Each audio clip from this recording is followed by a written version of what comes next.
I wasn't brought up in a home full of, having everything you wanted in life. I'm the middle child of seven. One passed away, six of us now.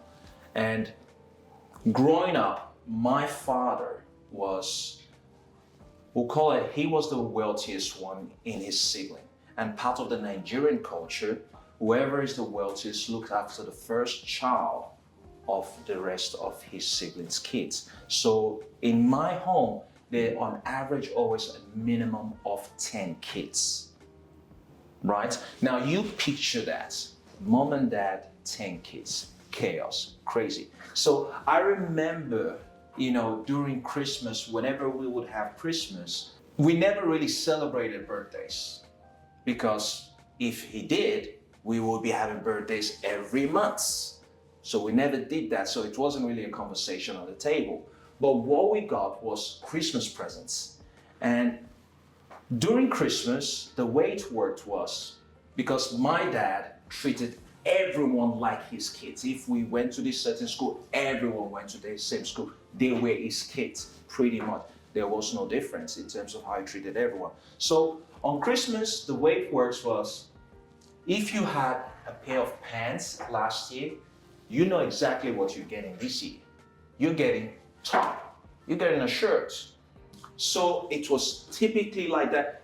You don't get a shirt and a pants. That's like, there's gotta be a mixed up somewhere. Something went wrong, right? So, and we also did the old hand-me-down kind of process. So why am I saying this? It's just to let you know that, listen, I wasn't born with a silver spoon in my mouth.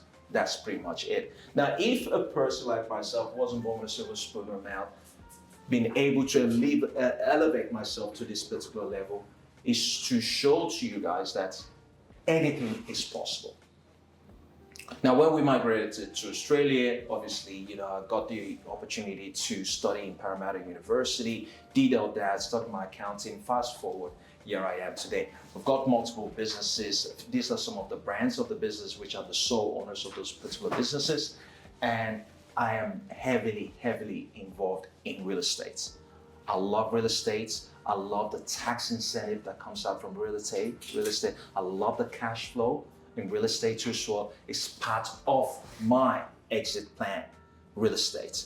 Do I trade in shares and stuff like that? Yes, I do, but we will go into all that. So that's a bit about me, right? I would love to hear from you guys, or whoever that would love to volunteer. What is generational wealth to you? Would someone like to say that, like someone? Did it? Generational wealth is the accumulation of wealth, not only for yourself, but the other generations of your family members to come. So it's passed over from beneficiaries in your family. I think that's well said. That's really well said. Would anyone else would like to give it a crack? Man, killed that. I agree. Yeah, I agree. I agree. I don't think you can top that. So, I love that. So thank you. Please. No, but it really frames it up. Now, if we're to go to the next step, Hey, I know you enjoyed this video. For any inquiries and mentorship opportunity, which I will be really looking forward to working with you, in this description below, you can get all my details, and I look forward to working with you soon. Generational wealth refers to asset, financial resources, and investment passed down from one generation to another within a family. These forms of wealth typically include cash, real estate, stocks, bonds, and other valuable assets accumulated over time, which you did cover perfectly well. So that is generational wealth. In addition to this, what this doesn't cover, which I personally believe is greater than this, is generational wellness. Because when you think about this is just talking about one generation creating something and passing it down to the next generation. But where this could really go wrong, if the next generation hasn't been given the education, hasn't been given the wellness on how to manage it, well, it becomes extremely pointless, because the next generation will basically whittle it down to the ground, or just destroys it completely. The wellness that I'm referring to basically goes into things like, how could you teach people how to be a creator rather than a consumer?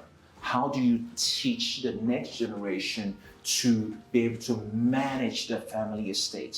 How do you teach the next generation to be able to protect the family estate? Now, why is all this important? Well, it's super important because based on the knowledge I know, based on the knowledge I have, if you were to take everything I've accumulated over the years, over 2 decades, I can get them all back in less than a decade. Because you could take everything I've got, you could even take this nice suit that I paid a lot of money for, but you can never take the knowledge that I've accumulated over the years. That's where the true wealth lies. The wellness bit.